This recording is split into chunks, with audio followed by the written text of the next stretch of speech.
Hello, everybody. This is Drive Me to Your Leader with Mr. Red, and in this podcast, we hope to bring to you discussion, argument, and maybe just some fun on the way through.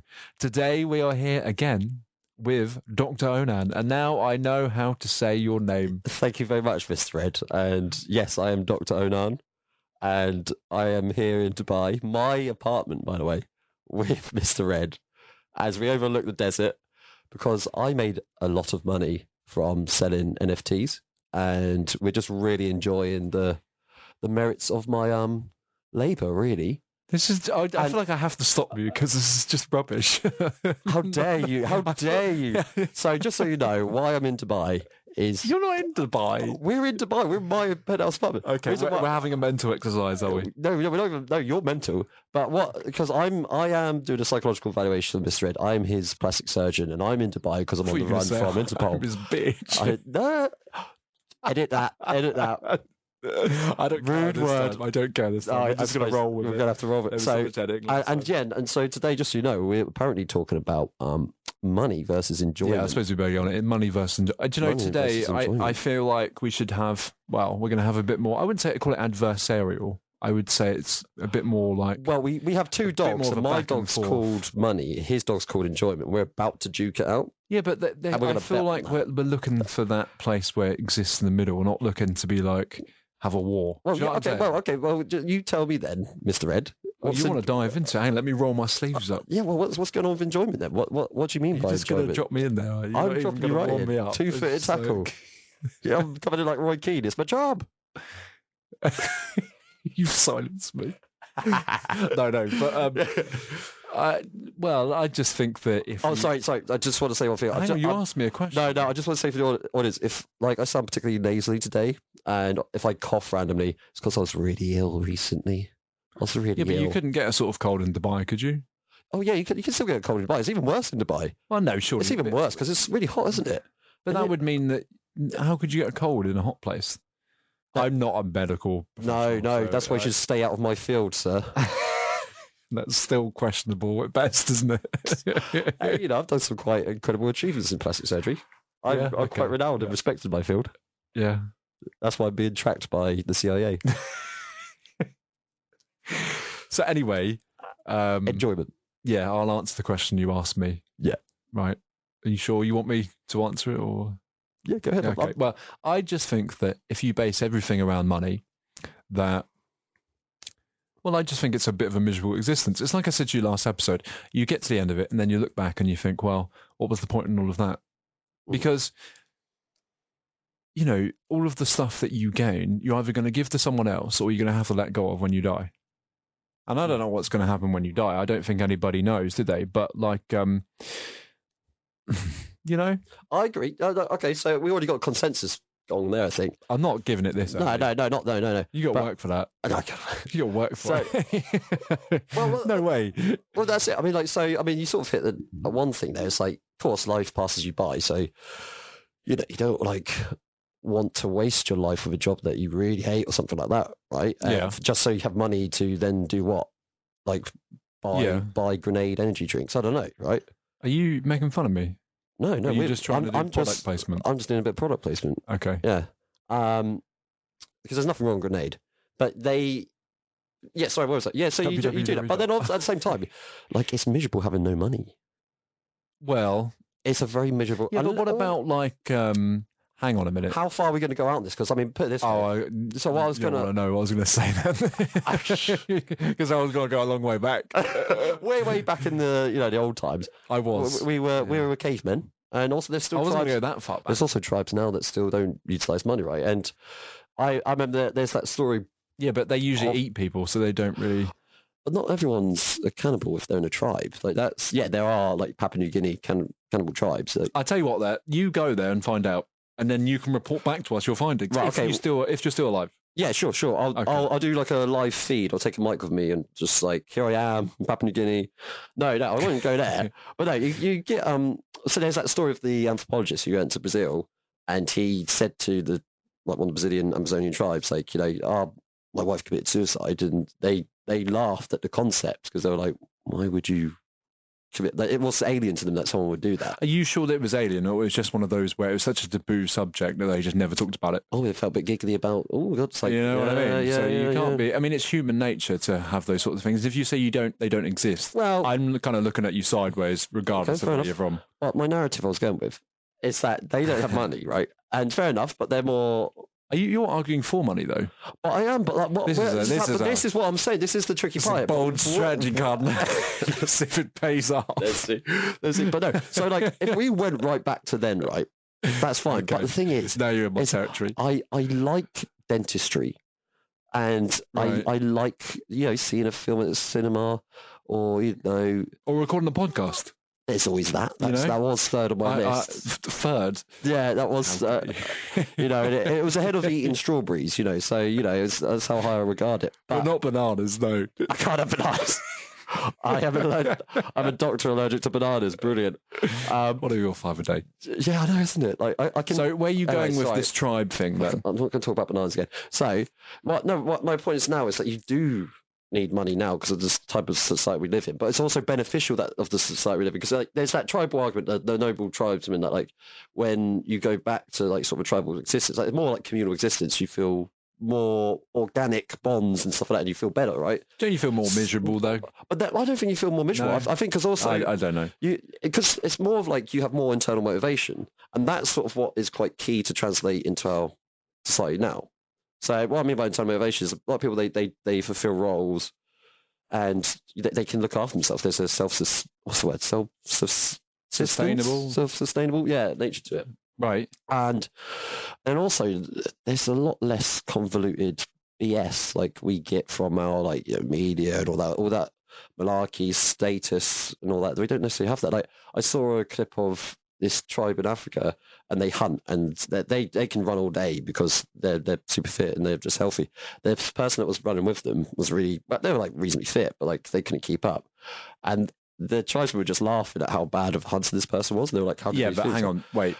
But the way they live their life is very. Wait, just on that one subject, right? They're laughing and all the rest of it because he's not as fit, right? Fair enough. Okay. What if that tribesman falls over, severely injures themselves, and is like, "Oh no, I have no modern medicine." Well, that's it. So come back to my point. This is what I'm saying now. I think it's a good trade-off. No, but this is what I'm saying. This is why it's good that we have the society we have now, but you need money in our society now. So again, my point is, it's like, well, yeah. So I just, I'm going to start us off then I'm going to go all the way back. All the way back. Yeah, no, we're going to the Bible. No, further back than that. Oh, okay. Further back than that. Wait, it's only 6,000 years old, the Earth. No, wait a minute. Let me. So, if you go back to ancient Greece, as we often do to win an argument, yeah, touche. Right? Is it Diogenes? Diogenes? I guess the cynic of Sinope, wasn't it? And then he got captured by pirates and went to elsewhere. I guess it doesn't really matter how you say it, but either way, he had basically no money all his life, and at one point he lived in a barrel, right? And his whole philosophy was like they called him a dog, so he decided to pee in the street. Yeah, sorry. On that note, do you know cynic comes from the word kunikos, and kunikos means dog-like? I did know that actually. I didn't remember that I knew that, but now you've said that, it sparked something in my brain. Yeah, it's interesting. Yeah, but maybe that's where it comes from. Because he I don't know if he enjoyed his life, but he obviously didn't chase money, and they did have currency in ancient Greece. Yeah. He was a funny guy. He was a funny lad. Maybe we're the wrong people. We should have homeless people there and see what they think, because that could be like bring the homeless people to mine to buy an apartment. I'm not having that, mate. We've now just been banned. Yeah, but they would have it'd be interesting because they'd have a diverse range of opinions, I'm sure. But yes. At the same time, I feel like if I did that, I would lose the argument. So maybe they won't be involved in this. Yeah, because again, they go back to when they have a health issue with their teeth. There's no outlet unless they take a tooth out. Yeah, so. But that's the beneficial, because I almost lost my face from an abscess, and it was if I didn't have dentistry, I probably wouldn't have a head. It just kept growing. You're right though, because there was that thing with Henry VIII, wasn't there, where he fell off a horse. I think it was a horse, and he had I don't know if it was an abscess. Yeah, but he had something on his leg for the rest of his life. They had to keep lancing, and because they had no way of of being able to get rid of it, modern medicine or anything like that. Yeah. They literally just had to keep lancing the pus out for the rest of his life. Yeah, horrible. That's and he was a king, so he had the best treatment. Can you imagine not being the king? Having one of those. It would have been it'd been awful. The craziness of what they thought about it was like, I'll just let the ghosts out your blood and all that type of thing. We'll put the leeches on and we'll get the witches out. No, I think by his age, I'm not saying it was some advancement, but it was actually, they didn't have germ theory or anything like that. They were saying that, though. I don't think the Renaissance really happened until like Elizabeth I. In England, anyway. In Europe, I think it happened earlier, but it took some time because Henry VIII was just like, let's mess this country up. Yeah. Right. Pretty much. I want to be in charge. But I think Diogenes is because he was an intriguing character. He's a bit of a comic in like an existential sense because he was like firing out these lines that was it Plato? You can imagine Plato being like a Alexander the Great sort of character and being like really serious about how you should live your life. Right. And then he comes and is like, nah, don't worry about all this. Yeah. And it'd have been really annoying. Yeah, there's that famous line with the chicken, isn't it? Like Plato's like, it's a human's a featherless biped. And then Diogenes comes in with a chicken that has no feathers. He goes, behold, Plato's man. Just taking the piss. And it's Plato like, yeah, fucking Diogenes. Yeah. But he, again, he had an eventful life. But again, that's just one guy. Another person with money, Solon of Athens. Solon of Athens was a very intriguing character. So I don't know about this guy. This guy, right, I'm going off memory here. So again, I encourage someone to look it up. But Athens, the word anarchy, right, comes from, it means without an acron. And an acron was someone that was a part of the council that sort of oversaw it. I don't know if it's right to say it's sort of like a president, as in they preside over decisions, right? And Solon of Athens was a very rich merchant. And we know about his life through this poem. There's a big poem about his life, like a biography, basically. And Solon of Athens actually helped economic reform in Athens. So what the rich do, and they've done this throughout time immemorial, is they have such wealth that they then push these massive debts upon the poor, and then they can't pay it back, so then they take their land off them.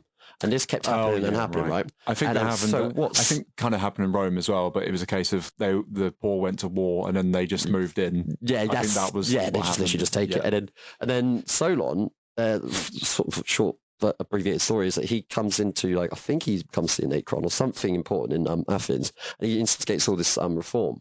And it's really interesting. So he makes it more, I'd say, more democratic, relatively more democratic in Athens times. And it leads to basically this economic evening. So he gets the debts off the poor, they get their land back, and the rich hate the guy, of course. But he had Solon had a lot of power. He's undermining all of us. Solon was a very popular guy, and this is a guy that was really wealthy. So he's a bit of a Julius Caesar in a way. Yeah, he didn't have to do this, right? Right. But so what's interesting though is he, so there's this period where Athens actually gets quite thriving, because when you have a society that isn't too economically polarized, it's a lot better for everyone involved. Oh, absolutely, yeah. Absolutely, yeah. I think that's what we had in the UK maybe 15, 20 years ago. Yeah. And then just to round off the Solon thing, is I think he gets suspiciously killed when he leaves. But he had something he had a plat or some sort of type of stone that had these rules. It's you can't change these rules immediately and stuff. It's a really interesting story. They had a convoluted way of working in Athens, didn't they? But then what the rich did is they caused anarchy. So they did all these tricks where there wasn't an acron, and therefore politics was in this mess. And when there's chaos, then the rich just gobble up the land again.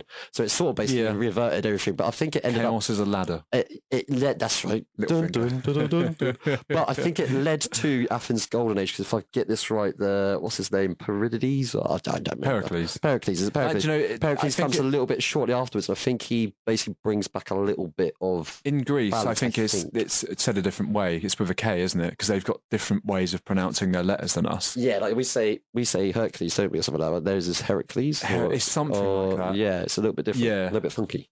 Yeah. But yeah, so with that point, so that's someone that's rich, and he made an impact on people's lives, and also on the point of where we said about more economic equality. Not doesn't have to be everyone's the same, but less polarization, I should say. If you look at when one end starts running away from the other, we're in problems because there's going to be a lot of resentment. Oh yeah, it's crazy how people carry on despite the resentment, isn't it? That's what I always find. Well, that's it. It's an atmosphere. With Sociology 101, you get basically the comparison between the Nordic model and the USA model.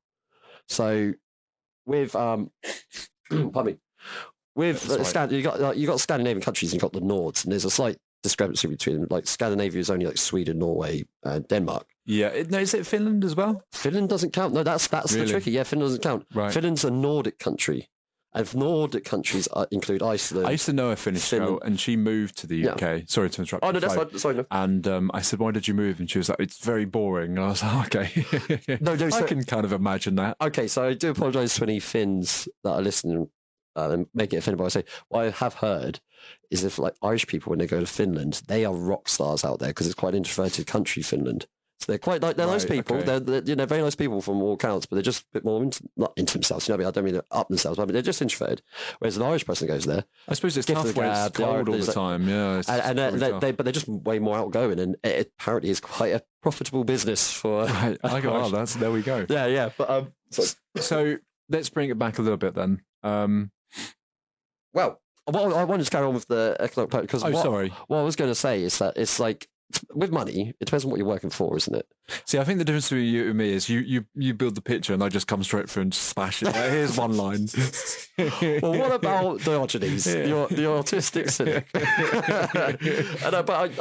What I find interesting about the Nords, they got the Nordic model, and the Nords basically had this idea of they trust each other. They trust their government to actually do. They have shouts. Do things. They have what? Shouts. Shouts. You know, like Skyrim, like the Dragon Ball. Just through Dar and all that type of malarkey. Well, yeah. Yeah, you know. That's the Nords, isn't it? Oh, that's Game of Thrones. I was just thinking. Yeah, I mean, Face through Dar all the way. I mean, that was Skyrim is based on Dovahkiin. You know, Denmark. I'm going to butcher it if I carry on. No, Dovahkiin. Right, dun. But no, they basically got. When is the new Elder Scrolls game coming out? By the way, there is. No, when? Oh, when? I'm getting impatient. Oh, mate, they're not going to make another one. It's like 10 years. They've been so busy building this online game, and fair enough if you like it, but I played it once, to be fair, when it did just come out. Yeah. And I just thought, oh, not another MMO. So you didn't enjoy it? I just don't like MMOs very much. There's some that I have played over the years that I've got quite into, but it's just such a time suck, isn't it? And people will like build their entire lives around some of it, and it's fair enough, but I don't have time. Personally, it's just like just give me exactly right, and just give me a single player RPG game, and just let me go off for a little while and let me play it, and then I'll finish up and I'll carry on with my life. Because I mean, I don't need a life inside of my own life. Skyrim's like 13 years ago now, is it? It's got to be, hasn't it? Maybe was it 2008? Because they've done so many remasters of it as well, haven't they? And I can't quite remember. We're getting off topic. Yeah, we are getting. Off topic. With the Nords. Sorry about that, Skyrim fans, but with the Nords, But anyway, they got like their welfare system. Yeah, works quite well for them. They have a very sort of collective system. In some of the you pay high taxes, but you get a lot of. But don't you? If you become like a bit more of an individual, they don't like it very much. Isn't it something like that? You get like outcasted really easy. So obviously it isn't a perfect society, etc. So Ibrahimovic Zlatan, you know, the football player. He you've said about that, yeah. He was in Malmo, if I remember right, but he was in the rough part of Malmo. His family are Serbs, if I remember rightly, or his dad's Serbian, something along those lines. From the Balkans, he's got that sort of look about him. And he says in his book, it's like, you know, he stood out because he's a tall dude. Yeah. He has his black hair, and in Sweden, you know, it is a bit of a stereotype, but it's for a reason. Is that they're blonde, blue-eyed people, right? That's the common. But also, he said like they're very middle class because that's one of the strengths of their system is they've always had like a strong middle class in the Nordic countries. Because with the way they're like for them, because it was sparsely populated, and their lords, like it goes way back, like the start of the. It's got 1,000 years basically, where the farmers had a lot of Christianity, basically. Yeah, you could say that. Even before that, around that sort of time, they had a lot of power. The farmers, because the rich were to hold over a kingdom was really hard in like Sweden and Norway, because geography and how sparsely populated things and how isolated communities are, and the farmers could just get in a boat and pillage England if they really wanted to. They did. Yeah, they did quite often. Those little rascals. They even got to Sicily, the buggers. And, that's true. Yeah. They and also even North America. Those allegedly. There's no. Yeah. Sorry. Very briefly, there is like this rumor that Carthage managed to get to North America. But I don't know about that one. I don't know. But anyway. So I think they only had coastal boats back then, so I very much doubt it, right? No, that's it. That's what. Because there was a lot of people don't realise this, because obviously, not a lot of people, but there was a reason why there wasn't a lot of sea exploration before the age of sail, and that's because the boats simply weren't good enough. Go over those. That's right. There was no navigation ability. There was nothing. Carthaginians could get around Africa, but they couldn't get across the big seas. So I think it wasn't possible. Egypt have got a guy that went around the whole of Africa. The word gorilla comes from Carthage. You could go around the coast. It means like hairy man or something. When you couldn't get to North America because it's an isolated. No, that's what I'm saying. Yeah, that. Well, to be fair, that's how the Vikings got there, wasn't it? It's over the north. They went to, Greenland and then over to Newfoundland. No one can decisively prove that. I believe it. I think there's enough. Well, anyway, sorry. You Again, believe it must be true. Oh yeah, of course. Dr Onan. Just as a side note, I saw a video yesterday about this guy. He gave this really cool story about this guy, and at the end of it, he goes, "We don't know if it's true, but it sounds good, so I like to believe it." And it's like, okay, that's nice. Yeah, very scientific. There's one story. Whatever, who cares, right? There's one story I wish is true, but there's this supposed I think it's a Persian explorer. He had to go north and tell the emperor Shah, I can't remember what it is, what he saw. So he went all the way north and supposedly got to basically around like northern Finland. And this story goes that he saw this, like the locals said there's this tribe in the woods who are like barrel-chested, like thick, as in strong, and they're a bit different to us, but they're human-like. Yeah. And the story is like, that could be the last Neanderthals was still on the outreach to society there. And it's a nice story, but, it could be true, but it's just anecdotal. This guy came back and was like, "You'll never believe this," to the Shah. So, maybe he had to embellish some details. Who knows? But if that's true... Wow. But anyway... Let's focus on money. Yeah. And that's what I was going to say. So with the Nords, they got their system... And Sweden has more billionaires. I think it's actually easier to get richer in Sweden than in America. Statistically, because less competition. You have more. But that's the thing. But when you get some economists, they're like, "Oh, the Swedes have got all these money restrictions on investments and all that stuff." But it's easier for there's a safety net, and it keeps the herd of Swedes together. Whereas there's a massive risk in America. If you're I'd say there's massive risk, but you also have a very minuscule chance of being the richest person. Whereas in other countries, you're less likely to get. I think that's the gamble, isn't it? Yeah, that's what the American dream... I don't think the American dream was supposed to be that exactly, but it was meant to be that ability to be able to reach that height. But the problem with, obviously, the American dream that people have discovered in the last 7 decades is there's also a lot of more people that have to fail. For you to get to that height, you have to make a lot of other people fail. Yeah. That's how way things work. So that's really the problem, if we want to bring it back with money in general, is that it's all a game. That's the point. And you can't get around that because it literally is set up like that. Yeah, and again, there's a cultural legacy of it, because with the game, because again, if we go back, it's like the Scandinavians, they have a trust in their society to collectively come together, so they have a collective risk together, right? They pay their taxes, and there's an element of so for example, with parents, if you have a newborn, the two parents have a year off, they can collectively use that time amongst each other. It's not like they both get a whole year off. But then there's more to that. Like a woman will have so many months off, and a guy could have so many months off. So there's these benefits because how the Scandinavians look at it is like, you make sure the children are safe, are really well educated. So Finland, I think, has the best system of welfare education, if I remember rightly. If they do well at school, then they're more malleable for employers, and then the employers have smarter, more capable employees, and that's better for the economy because then people have better, salaries, and then they can be taxed more, and then the system feeds into itself because then they improve their services. That's like the general gist of it, and it has worked for them because they moved into the high tech, so Nokia. Yeah, but I've said this to you before about these countries, and that's very good, and I don't want to mean to undermine any of it, but the biggest problem I've always had with it, and I know about this because I've spoken to various people from these places, and they say that about the demographics. There's not a lot of individualism, and my problem with that is that how much enjoyment do you get from that? Well, I don't know. That's tricky because they get a lot of so they come frequently, time and time again. Happiest countries, healthiest countries. No, see, I have a problem with happiness statistics. How do you measure what is it's such a subjective thing. Well, how do you document that? So there's all sorts of things. There's all sorts of things. So there's you can, for example, take just there's interesting about cortisol.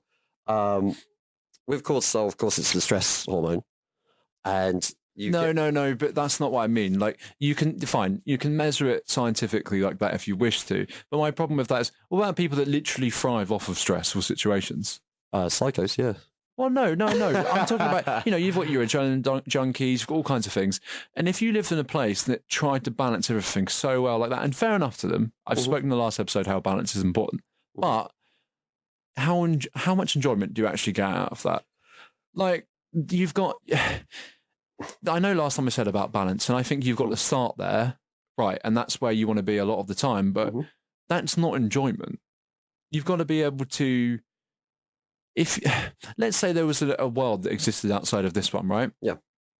Let's say that after you die, you go into that world. I'm not saying there's an afterlife. This is a theoretical thing, right? And then you're allowed to look back at all the things you did. If you sat there for 75 years, living in the middle in one of those countries, and then you got to review it and you said, well, that was enjoyment. It isn't. It's surviving in the most least amount of risk way. Now, that's not enjoyment. If you have this is up to you of what you enjoy at the end of the day. So you can have your basic needs looked after, and that gives you a plateau to then go on and do something. Does it, though? I don't know if it does. Yeah, it does. Does it? Yeah. I mean, like, so obviously, like, the Scandinavians, they don't just, like, wake up and they just go, oh, I have no stress. There's nothing I need to do. No, I didn't mean that's why there's relative stress. I'm not trying to discount any of that. But like they still go on and do things. Like, Swedes love a good ski, mate, and that's a good adrenaline thing. And also, like, they can do that. There's okay, so actually, there's something you're saying here. Last night I spoke to someone. They told me of this. What do you call it? A YouTuber called. I'm still talking, Mr. Red. There's a guy this time. There's a guy called Air Rack. And I only heard of him last night from this guy. And he follows the Mr. Beast formula, like, really fast videos, 15 minutes straight to the point. And he does this challenge where it's like $1. And sorry, $1 challenge. Right. This challenge, let me get my notes. Yeah, this challenge. Basically, he goes to like an expensive resort. And he has $1 and he has to like survive 24 hours. I find that such a bad premise, because I was like, all right, survive a week. That'd be interesting. But at the same time, his friends have like all the money they basically have a really high budget. So they are in this resort.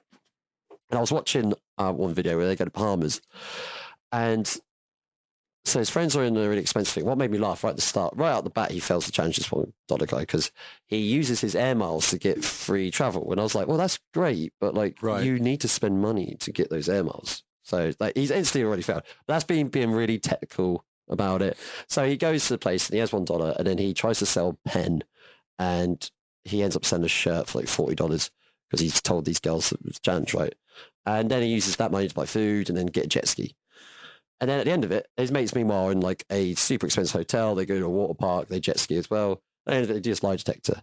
And they ask the thing of like, oh, did you enjoy yourself? And the guy who did the $1 thing enjoyed himself. The other two supposedly actually didn't.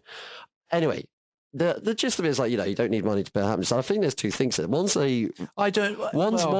is a challenge, and when you overcome challenges, let me finish. When you do challenges, right, like you overcome it, there's a purpose to it. There's a wit to it when you have the challenge.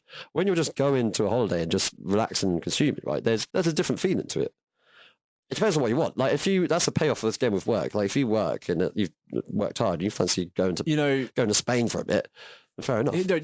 But it's two different things. But here's the thing, right? So the first, I say it's a bonus episode. Between you and me and everyone else listening, I recorded the episode of Alan Watts to make sure my sound equipment was working properly. Yeah. But actually, I don't think it was too bad. Is this the distinction of work and play you're going to get to? No. I just want to touch on that because I think he has this speech about dreams, right? Okay. And I won't read all of that because he says it a lot better than I can, and I probably wouldn't remember it all. But the point of it is he says that when the Hindus believe that the point of the Godhead is to play as if you're not God, right? Right. Now, bear with me on this one. So when you do that, you then come up with ways to live your life, okay? And each time that you dream, you want to make it more exciting, or you want to do different things. So eventually you dream a dream that lasts about 75 years. Yeah. And then you dream, where you are right now, and then actually you'll come out at the end of it and say, that was a bit of a close shave. We had a good time there. And what I'm trying to say is, when I say enjoyment, I don't mean I'm going to play tennis or I'm going to go skiing or whatever, right? Yeah. I want to take it a bit of a deeper level than that, because that to me is an activity and you can get fun from it. Yeah. But I'm talking about more than that. So if at the end of it, and I go back and say that was a close shave, let's say what he said is true, right? Let's say that belief is a true belief, just for the sake of this bit here, right? Yeah. Let's say that that's true. And I look back and think, oh, that was good fun. All the things I managed to do. I was homeless for like 40 years, and then like 10 years after that, I was on the run, whatever, right? And you think to yourself, in the moment, it's bad because you're having all the different feelings you are because you're playing that part, right? Mm. And there's two sides of this. I will touch on the serious side of it, but and then you're having fun with all of that, and then you look back and think, that was really fun. What can I do next time, right? But if I sit there and I've got lots of money, right? And I'm doing what I'm in Sweden. I've managed to do really well, and I've managed to get quite a lot of money. And I go skiing sometimes. That gets the adrenaline going. But then I've got this safety net all of my life, and then I end it, and I look back and think, oh God, that was a bit dull, wasn't it? That wasn't very fun at all. And it's a little bit like that's what I'm talking about when I say enjoyment. I'm talking about on that spiritual level, and I just want to address the serious side. Okay. Yeah. I don't want to unmind, because that doesn't mean that that's true. Let's say it's not true, and actually being homeless is a terrible moral experience, right? Let's say that. Tough, yeah, and I don't want to take it away from people who are in those moments now. But also, there has to be a point of it after you're not that anymore and you're something else, or you've died or whatever. And there has to be a certain level of it. Do you get what I'm trying to say? So, but you're saying there's a point to your life, despite what the circumstance. I think the absurdity of it is, even if it has no point, that in itself is still a point. It's still quite amusing when you get to the pearly gates, so to speak, metaphorically. If you want to look at it that way, people have different images, but that's the point. And you can come up with all these different examples and everything, but ultimately the bottom line is, when it comes to it and comes down to it, you can build the best society in the world, but eventually, let's say I've built a really amazing sandcastle, right? And let's say I'm really bored of this now, I'm going to knock it down. Or if I'm not that type of person and I'm not very destructive, someone else comes over, looks at it, and they're like, oh, that's good. But then they get something that rises up inside of them that they can't explain. They think, I really want to kick that down. But what is that then? Because the whole point of them having that is come over and say, I want to get a bit of fun out of this. I want to mix things up. Because they're an arsehole. No. Well, I mean, someone going over someone else's sandcastle. Okay. I'm going to kick this sandcastle. But this is the point, right? So if we get into the morality of the argument, then if you want to get to that point, right? No. Well, I'm kidding. This is it, right? If you want to get into the morality part of the argument, that's the interesting side, because there's always those people. I like to call them like priests. It doesn't matter if they're a proper like job as a priest or whatever. Yeah. And I'm not discounting people who are priests or whatever, but the issue of them is they get a moral thing and they take it very seriously. Now, I'm not saying that murder's something we shouldn't take seriously, because you'd have to be a moron to think that, to be perfectly honest with you. But in terms of kicking down someone's sandcastle, all right, you're going to tell the person off and be like, that's bad. But at the end of the day, you're going to see the funny side of it. And if you don't see the funny side of it, those are the type of people that people don't like. Because they're ruining the enjoyment of why you're doing it in the first place. Do you reckon? That's the point. Do you reckon God got bored and just nuked the dinosaurs? He was like, I'm done with this. Maybe he's there like, exactly. I've had enough of these T-Rexes on this mother. These hands, what a failure. yeah. I've right, ruined it, nuke it, and then he's like, or maybe like that's the really twisted part. Here we go. Here's the one. So obviously we needed dinosaurs for us to have oil now, and obviously we need us now for AI and to get out to be born, and then AI takes over the universe, and then I don't know what happens after that. Maybe there's this weird plan going on. I don't know. No, but that's the point. I don't know. And this is the interesting thing, because I wouldn't say I'm a massively scientific person, but I'm very interested in stuff like that. I mean, I bored you before we started this with a nuclear reactor talk. So, the point is I'm quite into that stuff, and I'll look up like how long it would take to get to, say, Andromeda. I think it's, don't quote me, but I think it's like 2.5 million light years away. So it would take you, if you're traveling at the speed of light, it would take that long to get there. I think that's right. Don't quote me. Yeah. So you'd have to travel whatever the speed of light to make it hundreds of years. Yeah. It's incredible. Anyway, I'm interested in that sort of thing, right? Yeah. But I forgot what I was going to say. Oh well, no, because I was saying like I was saying about Prompt me. I was saying about like how like we're a part of like potentially a plan. No, okay. And then AI was going to build these things. And I was sort of alluding. I know where I was going to. I know I was going to go with it. So self-compose.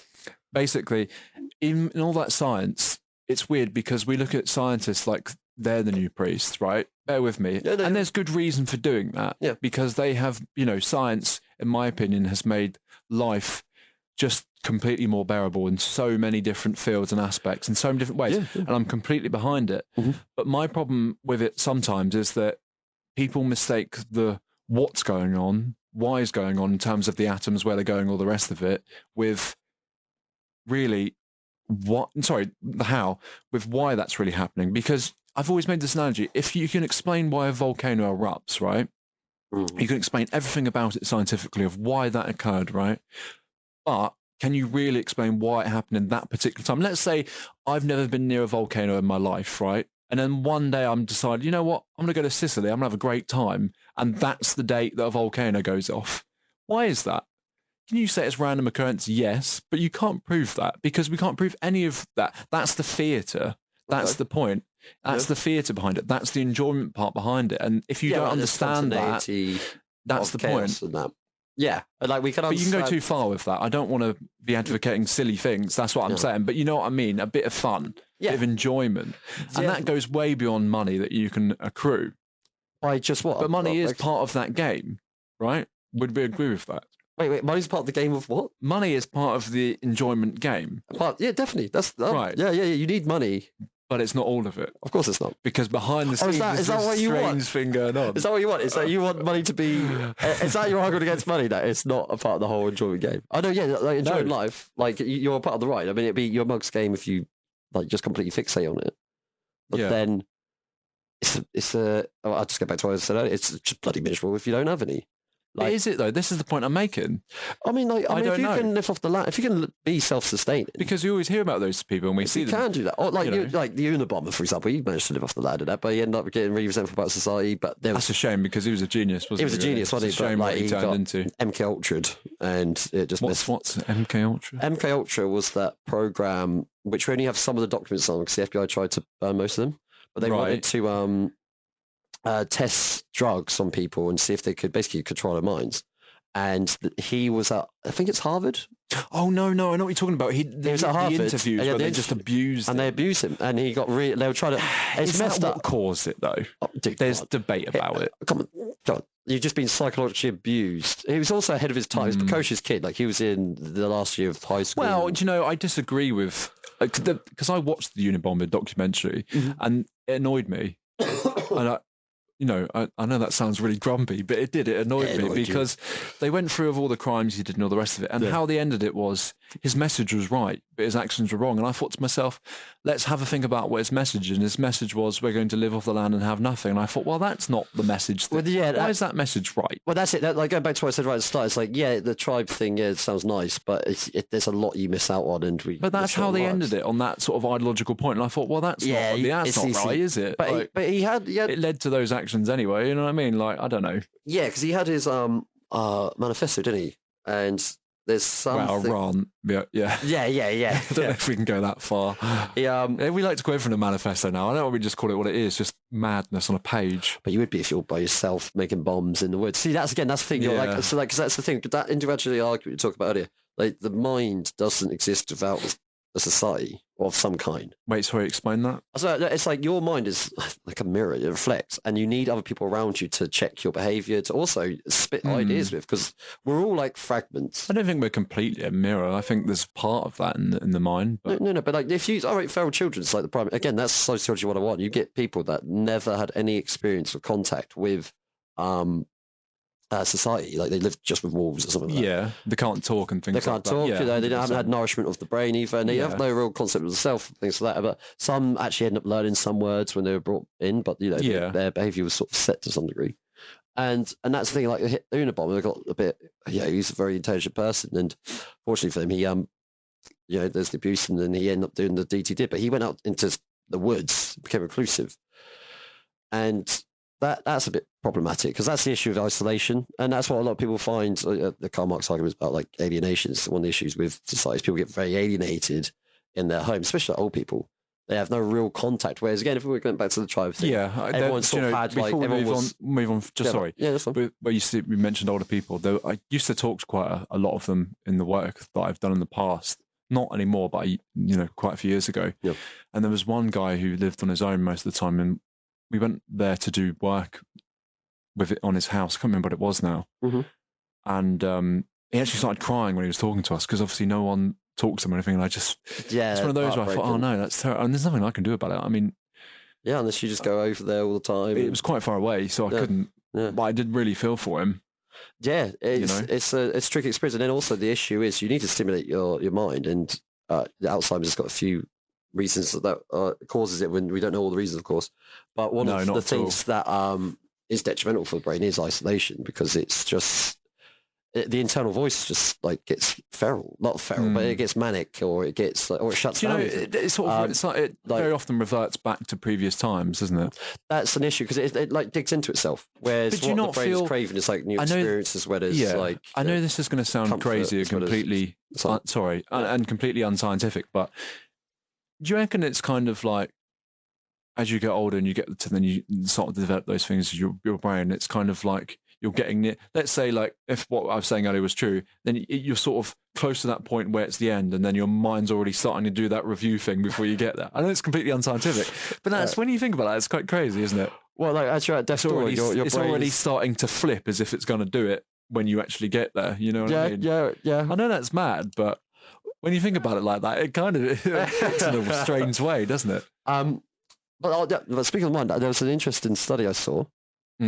Or read, not saw. I didn't personally view it, but it was a MRI scans they did on babies from the. Can you sorry to do this, but MRI scans that doesn't produce radiation, because I know how CT scans work, I know how X-rays work, but actually CT scans actually produce quite a lot of radiation. I won't get into it, but.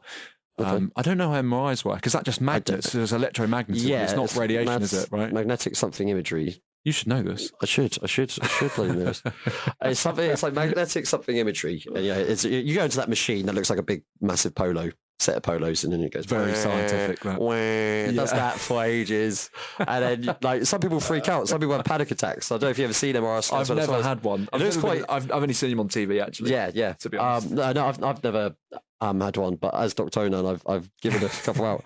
But no, there was an interesting one where they scanned children's brain. I won't lie to you, but there was the person that I was telling me about all the radiation things. They said that if your doctor doesn't know about the levels of radiation that you'll receive, you should get another doctor. Just putting that out there. And that's why I'm in Dubai. So there's so they this study basically. Pardon me. They measured like the grey matter of children, so they went up to 7 times each from 5 months to 4 years. Sorry, not from straight from birth. Of course, that'd be mad. Right. But yeah, they compared medium income families to low income families. They also tried to count all of like the variables as best they can.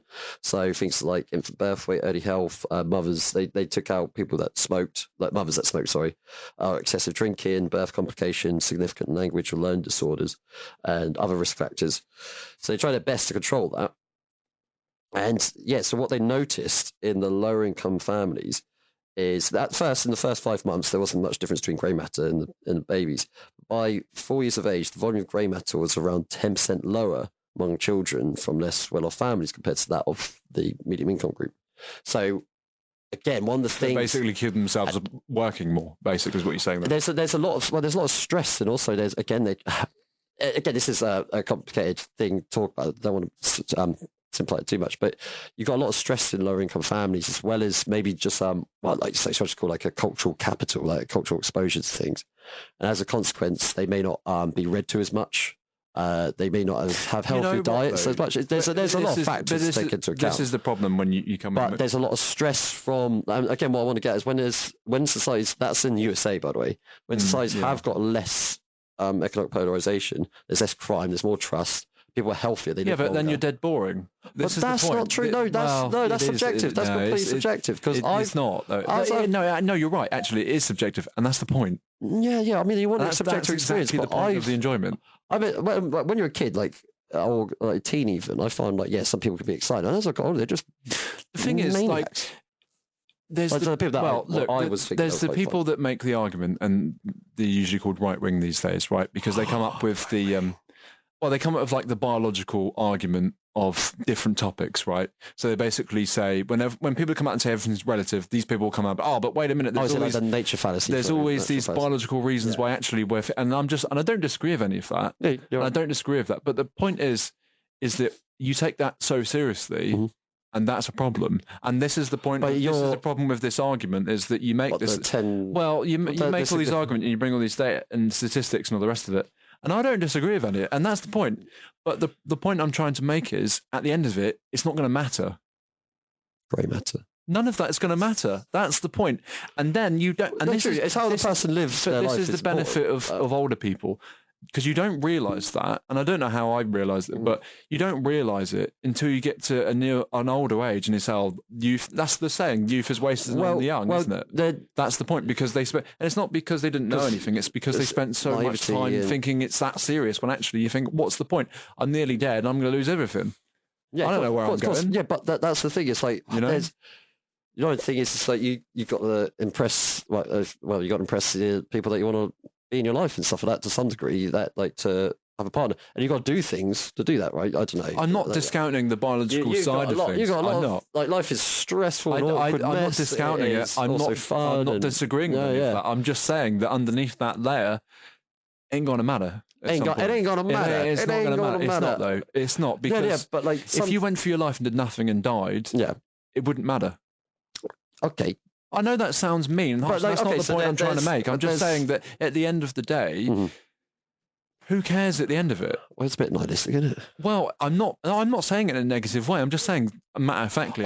So, if you realise, so there's maybe there is reincarnation, maybe there is just like an eternal... I'm not saying there is. I never said you did. I'm just talking. So, so maybe there's like this. Maybe there's this eternity that just like goes on forever. But then if it goes on forever, it's over in the blink of an eye, as I think Socrates said. But let's say there's whatever. You only live as you once. So you're only Callum once. Maybe you're Callum 7 times. Maybe you just keep doing this again and again and again until you. I get it right. Till you get it right. Maybe which religion is that? Is that Nietzsche? Is that Hinduism? I can't remember which religion. Yeah, he did come up with something like that. There's the eternal he didn't quite finish it, and then he went mad. So he hugged a horse. He broke down, hugged a horse. It's strange how that's the thing that finally got him, isn't it? Yeah, there was the horse being lashed or something. It was like, but you got like one life as well, and then there's the Achilles fate. So Achilles. I think we do have one life. Achilles was given the I suppose if I got this right, Achilles was. I don't know if it's in Dante Inferno they twist this. I don't think it's in the original story of Achilles. Because in Dante's Inferno, Achilles is in one of the rings of hell. I think it's Pride. Oh, I've never. I think it is. Honest. So he talks to someone in Dante's Inferno, and he says something. Is that the John Milton one, or is that another one? No, isn't Dante's Inferno from the Renaissance? Oh wait, I'm losing track of my authors here. There's another one though, isn't there? That was John Milton. Yeah. I can't quite remember. But anyway, the point being is that Achilles is talking to this person, and he regrets his decision, because his decision was either to live a short but a life of achievement and be like the best at what he was, or he would live like a longer life with a family in that. I see. And it's sort of like this youth argument of like you could say the hubris of youth. It's like you want to be like, I don't know, let's say like Cristiano Ronaldo, that's the best of the best, and you try your best to get there. Yeah, but it comes at a price. And maybe you live like some people have different chapters to their life, and other people are just like dead focused on one thing for a long time. And the point I would make on that though is the premise of that story in the first place. Okay. Because the premise of that story is that Achilles is taking himself really seriously there. Yeah. And my point is that if he didn't take it so seriously, maybe he wouldn't be there. Yeah. That's maybe it wouldn't matter. He wouldn't have because he's dead. Like, do you know what I'm saying? But now his soul is an eternal this is the point. Like, it doesn't really like. admittedly, we don't know if he's a real guy or not, but if he was, we remember who he was, right? And I get that point. As a character. But at some point, this planet's going to blow up, and then no one's going to know who Achilles is or was or whatever. Yeah, there's just the whole point that I'm trying to make is that everything is absurd, right? If you look at the Earth, where this Earth is spinning around at, I think it's 1,060 miles per hour, right, on its axis, right, and it's going around the sun faster than that. The speed limit, mate. Exactly, right. It's going around the sun faster than that, right, and beyond that, even more stuff's happening. And we're this tiny little point. And then you get these people that are walking around this rock, and rightly so, because we all want a comprehensive life that we can understand. Fair enough, I understand the point of it. But when you break it down, you start to think about it, and you think, why not? That's the thing I boil down to is, well, why not? Why not? Well, I said, like, I'm going to crush this can against my head. Don't go too far. Obviously, nothing absurd, because we do have to live. Take out a village of children. We do have to live together, because otherwise we can't experience it in the first place. And I do want to make that point. But it's a little bit like people sit there and they think about it all so much, and they get all into it and serious, and it's like, you're missing the point. You're missing the entire point. Vibe, man. You're meant to be in vibe land. You're meant to like have a good time. We can go too far that way and become a bit of a fool, maybe. But like that, I see. Yeah, it's balanced in some way. Again, so I in some ways I look at the modern mind as in like we're sort of in this weird limbo. As in, we learn things backwards. Like you learn about all this stuff at school, and then when the more you experience life, I don't know, you like see the reality of it, if that makes sense. So you can get caught up in a job, as you said at the start, like life can pass you by. Because I actually understand why people do. By the way, I don't want to take anything away from anyone. No. I mean, that's for example, because when you're in it, you're meant to be. You might want to leave like an inheritance. So, for example, the baby boomers are the biggest demographic we got in Britain. But in Britain, for example, wealth has increased, but income has stagnated. So meaning that like they've got a lot of wealth locked up, the baby boomers, and they're getting to retirement age now. And what's going to happen is, and how people get onto the property ladder is because they get inheritance or get given endowments from baby boomers, right? So like, but a lot of them took advantage of an economy that was post-war. And it's always going to have that bounce. They had that's what I mean. But if you go before that age, it was probably similar in terms of inheritance. Yeah. And again, so we've just cycled round. I mean, we'd have to have another war maybe to make it happen again. I don't really want that. Yeah, actually, that can bring me to something else I want to say, probably about C.H. Douglas. But it's like relying on inheritance to get ahead. And we're in this massively stagnating economy that basically needs like a lot of debt written off, and there's just a massive complication going on. But again, the reason why the baby boomers work is there's also an inheritance and legacy thing. So as you say about like, what's the point when you're near the end? It's more like you give back to life in whatever shape or form. It doesn't have to be to your own grandkids. Yeah, no, absolutely. You give back to, you could like make... and then that's something you could look back on and review and be like, actually, that was something I'm really glad that I didn't experience. 100%. But that's part of the enjoyment of it. That's what I'm saying. Yeah, life. One of the things that life does is rewards life that gives back life. Like it's and that's in a very broad sense, but like that could be in any way possible. So like, you know, I feel like you should have been holding up the peace fingers when you peace said fingers, yeah, bro, yeah, man. But like you look after the environment, or you look after the youth. You make sure they're, I don't know, just like learned. Yeah, and you can understand morality that way, 100%. But I think you can get that you can get that negative morality. Like I know some people. Yeah, the bitter, anger, demented. I know some people in my life that literally, because they're so unhappy with themselves, and I'm not going to name names. That someone he looked directly in the eyes then. No. No, but I actually know people personally that are very insecure about themselves, and they're very judgmental in who they are, because they don't like who they are. They don't like what they're doing. Yeah. And then what they'll do is they'll understand. I suppose it's the Nietzsche thing, isn't it? The priest of the weakest people, and then they try and put their morality on people to actually put themselves at the top. You know, I don't want to make that too dry, but the point I'm making is I know people like that.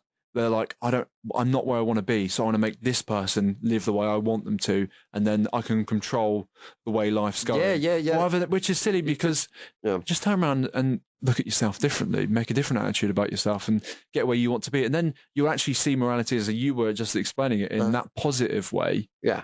Where you're not like, let me get out this big book and start laying down some laws for you. Do you know what I mean? Yeah. That's what I'm trying to say, you know? Yeah, I think it's always like the priest class was like a way of, like, they weren't the broadness, like biggest shoulders, and they were like, how can I use my wits?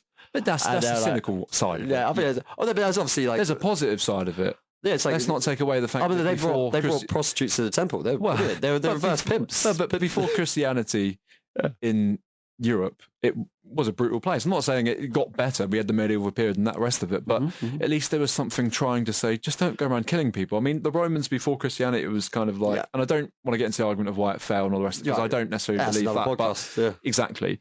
But before they had Christianity, they were like, just butcher them, kill them all. Yeah. There was just bloodlust. No, they were. So it tempered a certain thing, even if it wasn't completely successful. So like it's like the Jesus thing. He came along and goes, guys, just don't be an asshole. And they were like, kill him, get him on the cross, get him on that cross. And the violent, horrible way to die. The worst bit about it is it was his own people that decided they wanted to do it, and they had the option, didn't they? The own people. We will not name their names, but like there was the there was I know what you're saying. But with what was it? Pontius Pilate gave them the option of Jesus or like a rapist. Was it? Is that right? I can't remember in the Bible. Oh, I don't remember. And they're like, Jesus, get Jesus on the cross. And this guy's like, oh, I'm gonna. Do you know? I think people look at that story differently than how, because a lot of people, they get a bit blinded by the illusion of it because of the way the stories have built up around it. But actually, if you look at that story, which was probably a true story without a lot of the supernatural stuff, it was actually, if you look at it, it's pretty much just like a Greek tragedy. Because you've got this guy who's trying to do well in the world, trying to do good and trying to say the right things. Yeah. And what ends up happening is that he gets executed, which is that's not very enjoyable experience. That's what happened. That's his work, though. That's his trade. Well, he got executed, not rightly so. And what happened was his friends, who were his close friends, couldn't take the loss. So they reimagined him, wrote lots of stuff about them, brought him back to life in text. Yeah. And obviously people ran away and made religion out of it. But they brought that friend that they loved so much back to life. Yeah. So there's that tragedy and that bit of hope. And it's actually a really compelling story. And this is the thing I don't understand about it. If you just take the supernatural out of it and see life for what it is, actually that's a really compelling story and and actually it makes the man more like a person that you can really relate to than him just being the son of God. That's the bit that's not needed. If you take that bit out, actually what you get is a guy that would look back on his life, and even though he got executed, he would look back and say, wow, that was something. I've really changed the world. I've done something. Yeah.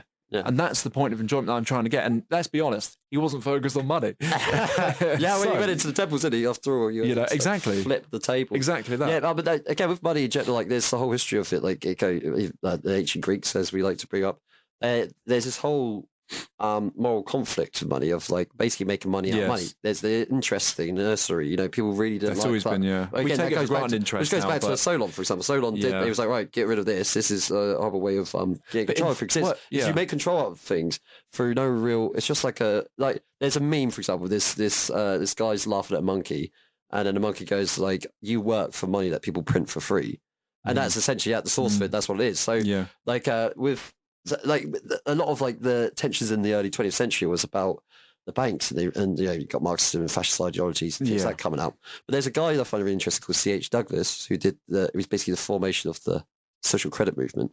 Right. And he's a really interesting guy because he's an engineer. He's a major as well. Oh, okay. He's an engineer. So when he looked at like the system, because he worked around the British Empire and he tried to do again these projects on like build a dam or a railway, in the way of like maybe someplace in Africa or like in Indian subcontinent, and he couldn't get the credit for it. He's really confused because it was like, we're in the British Empire, like we have all the resources of like a quarter of the world's mass. Yeah, why can't I get the money just to do a simple project that will also increase the economy because I'm attached because people need money.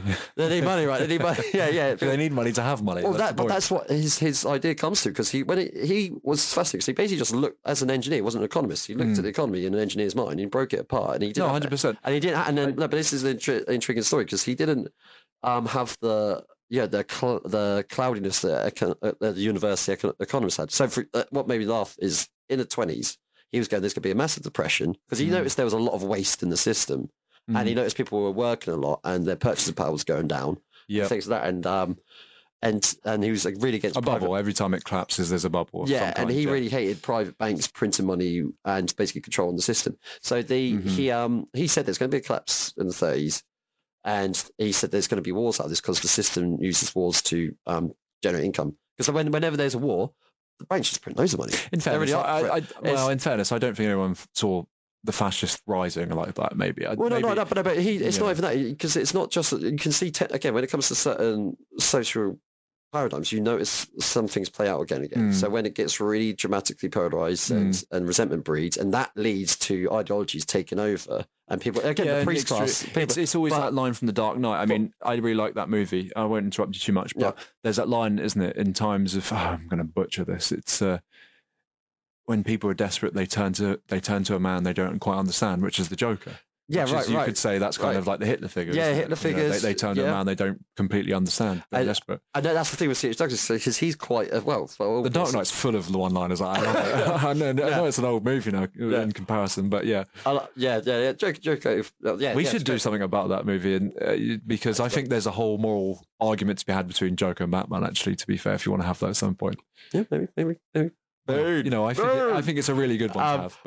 But C.H. Douglas, for example, he was there's a jolly figure. So in some ways, he did have the Hitler rant on methamphetamine. No, yeah, of course. But he would engage. I never knew the Nazis took drugs until you told me. Actually, when I looked it up, I was thinking that's a load of rubbish. I looked up and it's true. It's really true. That's how they got so quick. Honestly, there's a good. Just for our listeners, it's like look up Blitz by I can't remember the guy's name. He's a German journalist, and he just looked into the drugs of the Third Reich, and it is quite eye-opening. No, they were just giving it to the soldiers, weren't they? But it's like again, on a very brief tangent. It's like the conquest of France is just basically a meth rage. It sounds ridiculous, but it's true. It honestly, it's literally true. That's what happened. It's an insane period of history, and then it doesn't work in Russia because Russia's huge, but France is only like so big. So it almost did. It's only because of the snows, really. Then they couldn't resupply, and they had because that's the thing about meth crashes. That's the problem with the Third Reich, because they had a great front line in tanks, but then behind them was a horse and cart.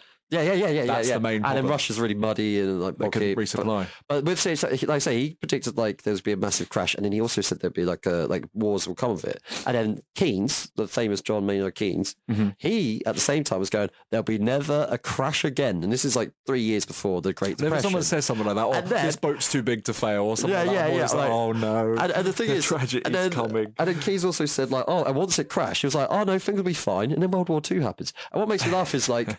Who's known more in history? It's Keynes, not C.H. Douglas. Because C.H. Douglas, I must admit, I don't know either of them. You don't? I don't know. No. John Maynard Keynes, just quickly, he says use debt to stimulate the economy. He's the reason why you get that brief golden age after the Second World War. Okay, it's his economics. The Bretton Woods, the Keynesian. That's right. So that's that guy with a Y. That's right, yeah. Gotcha. So Keynes. So if you want to look him up, he's I don't know too much about him. He's an interesting guy, but he's more about debt. And C.H. Douglas is really against debt, because he says the issue, the big thing with the society when he was looking at is what was it? I've got a little note here. Yeah, it was basically debt versus imaginary value. Yeah, he wanted to get rid of that, but so there's a concept that he thought of called the national dividend, and it's basically. You get it's calibrated each year. I know what you're saying. Yeah, like each year you get paid for doing nothing. Well, yeah, that's sorry, I've said that in a really silly way. No concept, because he had a retort to that. Hold on, I got his retort, because he said like bankers, for example, they just print money from nothing. No, I know. So like, but he again, it was about like purchasing power. It was to make up for like the gaps in the financial cycles that left workers poorer. And stuff like that. It's an interesting concept. And also what I liked about him and respect about when I read about him is he was pushing an idea for him. He wasn't going like, I've got all the ideas and this is the answer. He's like, I've just got this idea, I've looked, and let's build upon it. And that's what started the social credit movement, which happened in the 30s. And I think it's Alberta. I don't think we can do it seriously until we, number one, sort our problems out, and number two, until we get more AI technology to be honest. This is what is interesting, because again, it's the same concept. It comes back around again, because because what we're having now is AI, and the equivalent back in the early 1900s was, this industry was happening. What was happening? You have computing to a very, very, very, very basic sense. People were, I'm not just talking about computing, I'm talking about just machines in general. Machines were taking work. The brain of the machine, machines were taking work away from people, but like in a good way, in the sense that people could have more leisure time. So what C.H. Douglas' idea, right, is like get rid of private banks private banks can still exist, but they just don't control the money supply. Make that a government thing. Oh, you mean like a central bank? Yeah, so he doesn't want its own problems as well. So he just let me finish. So you got the central banks. He wants to cut that out, and then he wants so you get this national dividend, and there's more to it, but that happened this year. But the issue that's happening now, because there's UBI, universal basic income, is a common rhetoric now, and the issue now that's happening is that CH Douglas' idea has been taken, but still applied to the private. I don't think UBI would work in this current. So they've still been taken and they've been given to the central banks. And so for example, China has their social credit system, and this is completely different to what CH Douglas thought. CH Douglas' idea is that we have more enjoyment. They take every capitalist idea and they twist it and contort it. Oh yeah, they do something horrible because they're an authoritarian thing. It's horrible. Like I saw the thing. There was a video I saw yesterday of someone passing like a checkpoint in a train station, and it was videoing them, and they had to get a fingerprint or something. They had to smile for the gate to open. Yes. And it was like, things like that. They take basic technology and they twist it. And it reminds me of like a weird futuristic version of the USSR if it didn't collapse. Yeah, I mean, because that's it. This is the same, because if you look, because obviously I know a lot about the Chernobyl situation, for various reasons. And the point is, if you look at the culture that existed around that disaster, you understand why that system failed. There's so many different reasons why the USSR failed, right? Yeah. But a good book for people to read is Midnight in Chernobyl, by the way, because that explains the whole thing from start to finish, and it will explain the sheer. You can watch the show, but if you want an actual factual thing, it's not just incompetence, ignorance, corruption. There's so much of it. And the reason it exists is because everyone's afraid of everybody else. And not only are they afraid of everybody else, and it's not for like US where you get fired or you'll become homeless. It's literally you will die. Yeah. That's right. Yeah, and that's so. But they thrived on the reign of terror, didn't they? But in China, it's managed to survive because they've changed their economy. The USSR didn't want to change its economy because it had this pride. It had a great pride about itself. And it was like, no, we can't admit that this disaster is happening. We can't admit that our economy is failing. Yeah. The reason why we've built this reactor quite cheaply, even though it's so big, is because it can produce lots of energy and it didn't cost us that much. But the problem is, it was a disaster because they kept failing, and they're not the RMBK reactor is not the only thing to explode. And I'm not going to make it about just nuclear stuff, but the point I'm trying to make is the culture they had around it. They couldn't admit that there was a problem. Yeah. And in China, what they've done is they said, actually, there is a problem in the economy. The USSR's failed. We have got to do something. Yeah. And what they decided to do was shift their economy, change it. So but they've got the same government. Yeah. So they've got the USSR, but with a different economic model. Yeah, right. Yeah, and the problem with it is it's so twisted. Yeah, and it's so strange. I'm sorry if anybody listens in China, you probably won't because they have an internet blocker. Yeah. But the point, which I think Google helped them make, I think maybe. But I get their predicament with that. It's either you're not going to be in our country if you don't help us, and it's like, well, should we get our foot in the door? I don't know. I don't want to get into that. It's a complicated moral argument. But the point I'm making is with China, it's a failed state. It doesn't realise that it's failed yet because it's the same as USSR. They always posted about how great they were, posted all these statistics, but it was all lies. None of it was true. And anything that was true was actually repressed and it never got out. And then it's not until it failed, everyone read all the documents and everything and they were like, this has been failing a long time. And it's the same thing with China. It's failing from within because, and I know that because every time you talk to or you hear one of their officials talk, one of their government representative talk, you can feel not only how in fear they are for their own selves, right, but also how insecure they are about their own state. Yeah. They're very, very defensive. And that's the same as USSR. They're very defensive. And the reason they were defensive is because they knew it wasn't working. Yeah. It's the same thing. Peter Thiel just said like the CCP is like a paranoid autistic state, like it's same as USSR. That's exactly and every how time, like every time there's a slight against them, like there's NBA basketball players. Every time there's slight, it doesn't from the NBA players, for example, they force them to apologise and stuff like that. Or like John Cena, he said something about Taiwan, and they were like, "How dare you? You even acknowledge Taiwan?" And John Cena's trying to break it in China, so he was a coward and just bent over. Like, oh, I'm so sorry. And it's like that stuff in about 20 years' time, 30 years' time, when the extent of how much they're failing is starting to come out, maybe longer than that. People that apologise to them will look really bad. Yeah, so like really bad. And it's like there's that Black Mirror episode, isn't there, where it's based on like the rating system, and that's what the social credit system in China does. So if you don't have a kind of a credit score, social credit score, you won't be able to get on a bus or like get on a plane, or you're excluded from certain goods. That doesn't help their economy. No, this is what I'm saying. This is where I find it quite creepy. So there's this like you can say paranoid outlook. So the Bank for International Settlements is the oldest international financial institution in the world. It's the central bank for central banks, BIS for short. And Okay. they are really keen on CBDCs, central bank digital currencies. They're very keen on that. And Because you can keep making them. you can keep If making they it. fail, you just make another And one. also you track everything. Yeah. You track, and that. and, Yeah. and they openly say, what's his name? I got his name here. Augustus Carniston?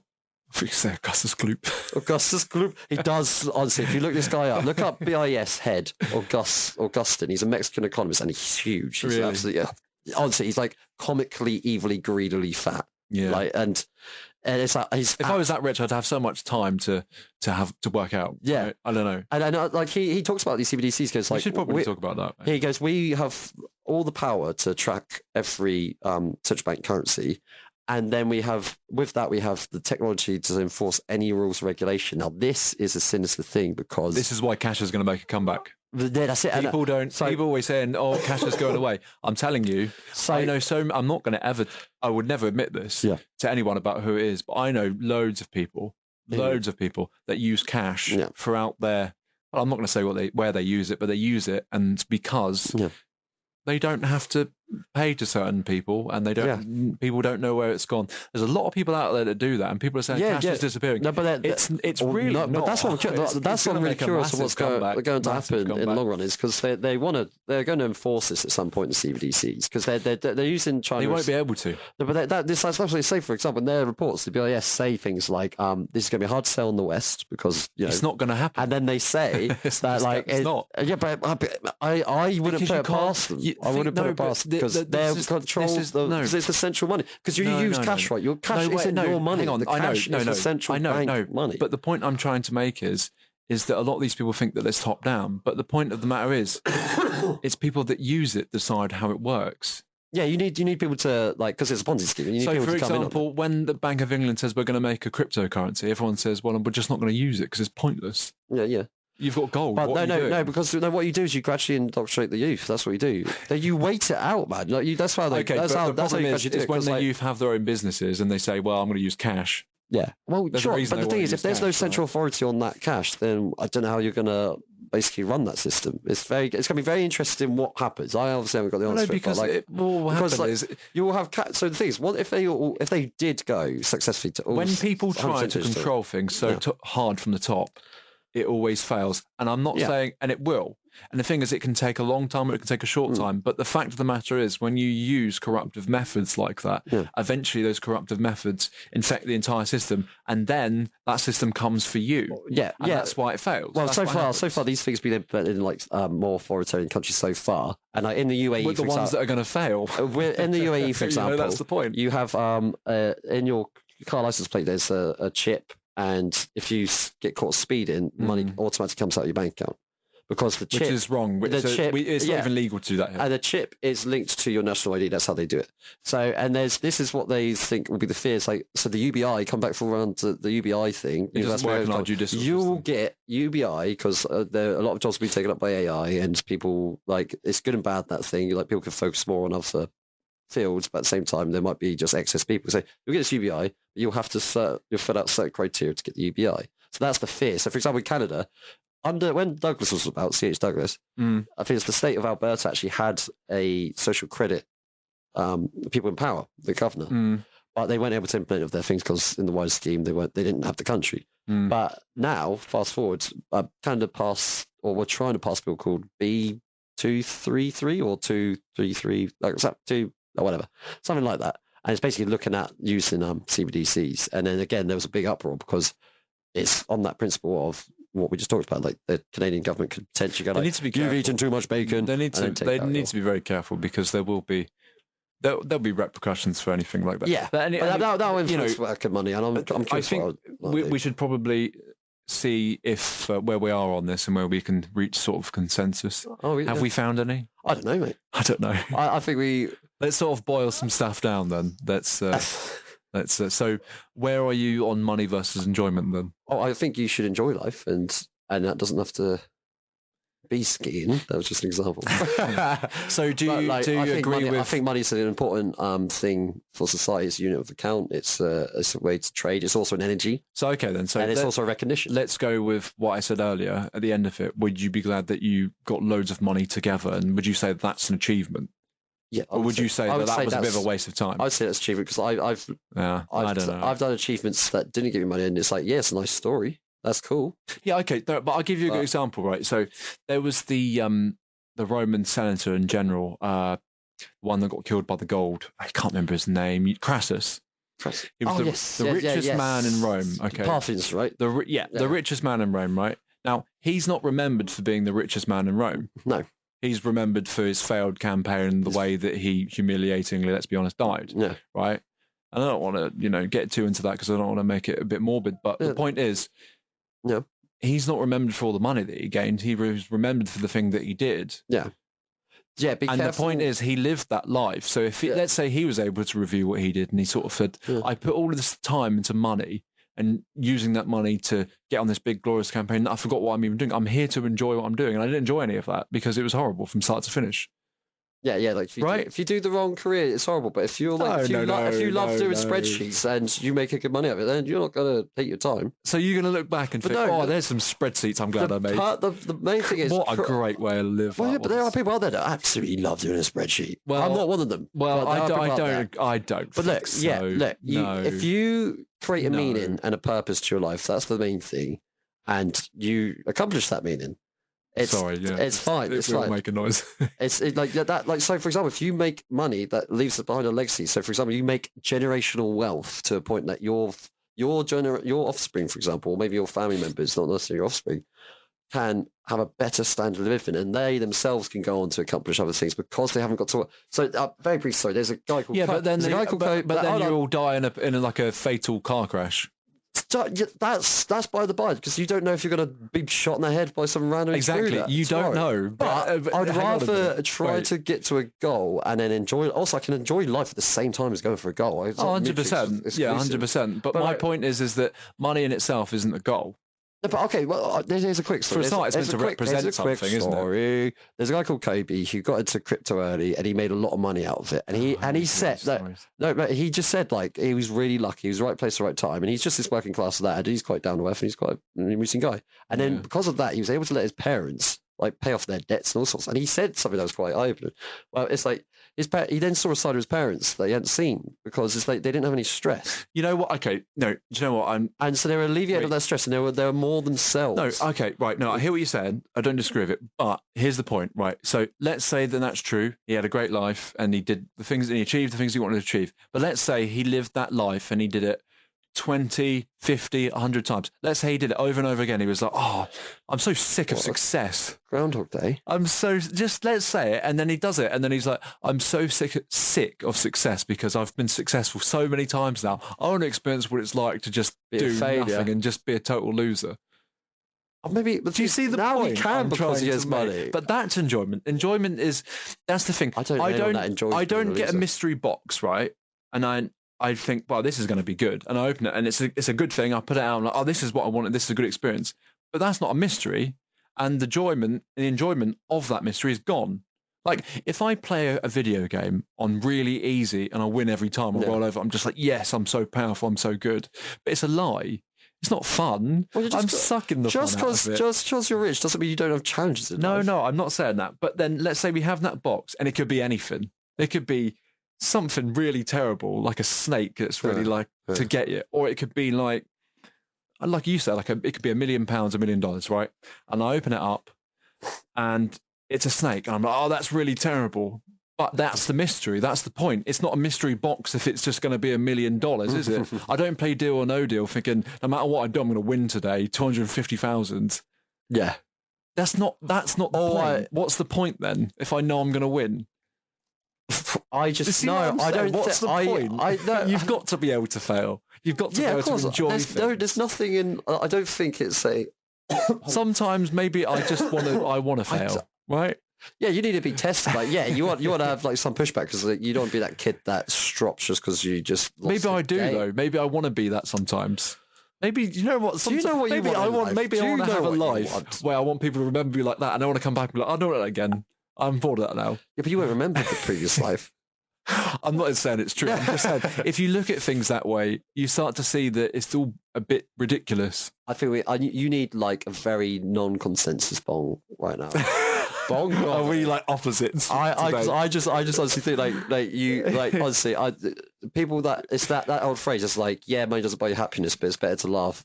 It's better to cry like a jaguar than in a pit. But maybe I want to cry in a pit one day because that makes me feel like I'm in that Maybe you're pit alive. crying. Maybe you're alive, for once, rather than get these heated seats. Exactly. What's the point? If I'm always in the Jaguar crying, what's the point? I don't want to cry. What's the point? I've got a Jaguar. I'm not going to cry. I'm not going to cry because I've got a Jaguar. Point? That's not a mystery. No, because you have like emotions and human attachments and all sorts of things. Blah, blah, blah, blah. And my heated seat. Great. Yeah, give me a sweaty bum crack. No, if I'm in a pit, I'm in a pit. I know I've done wrong. I know I've done That's the wrong. point, isn't it? I know I'm wrong. You're like, wait a second. And I'm feeling that, Okay. You see what I'm saying? So, no, I don't think I do.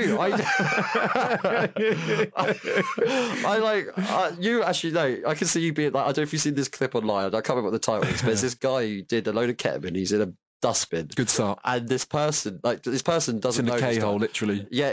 And he's filmed this guy, and this guy's like going, "Oh, I'm a wizard down a massive black hole," and he's just like He's having a great time. He's having a great but time. But then he recovers from that, or he dies, and then you look back. Well, I've got to explore all places here, right? And he looks back on it, and he's like, you know what?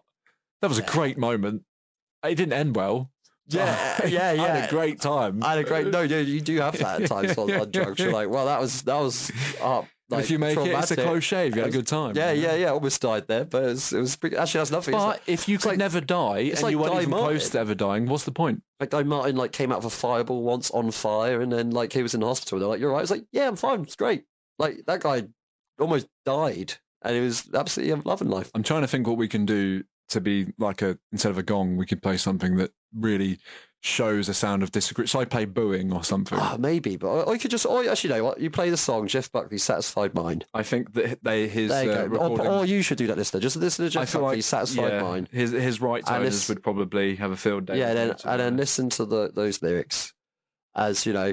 What was it? I can't remember. I could play Bobcat sounds for disagreement. Should we try that? What, as in the actual cat or the car? As in the actual cat. Oh. Should we see how that goes? Let's hear it. Give me a second. Loading. Yeah, I actually am though.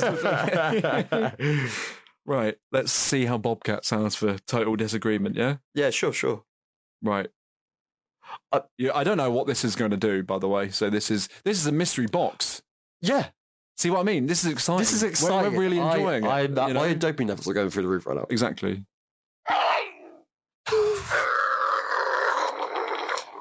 That's what a bobcat sounds like. Well, I didn't know this. Hang on a minute.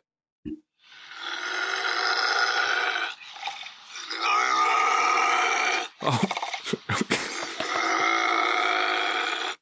I didn't realize it would be that aggressive and that long, actually. But that's disagreement on this show now. It's a I might work on that. Yeah. Here's a little fact. I didn't realize tigers can't meow, but cheetahs can. I know why that is. What's that? Because they oh God, I did know. Basically, they go down the felines. They went down different paths at some point. In some point of their, and some of them went the way of being able to meow like cats, and I think cheetahs meow, don't they?